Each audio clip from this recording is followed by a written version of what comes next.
வாங்க ஃப்ரெண்ட்ஸ், இன்னைக்கு நம்ம வாழைக்காயை வச்சு ஒரு சூப்பரான பொடி மாஸ் செஞ்சுக்கலாம். ரச சாதம், சாம்பார் சாதத்துக்கு ரொம்ப நல்லாயிருக்கும். அதுக்கு நான் ஒரு 4 வாழைக்காயை எடுத்து தோல் சீவிட்டு இந்த மாதிரி குட்டி குட்டியாக கட் பண்ணி எடுத்து வச்சுருக்கேன்.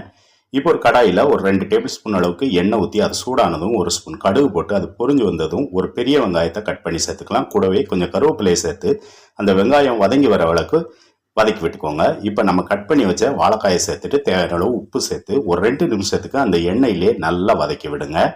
வாழைக்காய் நல்லா சுண்டி வந்ததும் ஒரு மூடி போட்டு லோ ஃப்ளேமில் ஒரு 4-5 நிமிஷத்துக்கு வேக விடுங்க. ஒரு 80% காய் வெந்ததுக்கப்புறம் கொஞ்சமாக மஞ்சள் பொடி, ஒரு அரை டீஸ்பூன் அளவுக்கு மிளகாய் வத்தல் பொடி, ஒரு அரை டீஸ்பூன் அளவுக்கு குழம்பு மிளகாய் பொடி, அப்புறம் கொஞ்சமாக காயப்பொடி, கொஞ்சமாக சிக்கன் பொடி, ஒரு அரை டீஸ்பூன் அளவுக்கு சிக்கன் மசாலா சேர்த்தா நல்லாயிருக்கும்.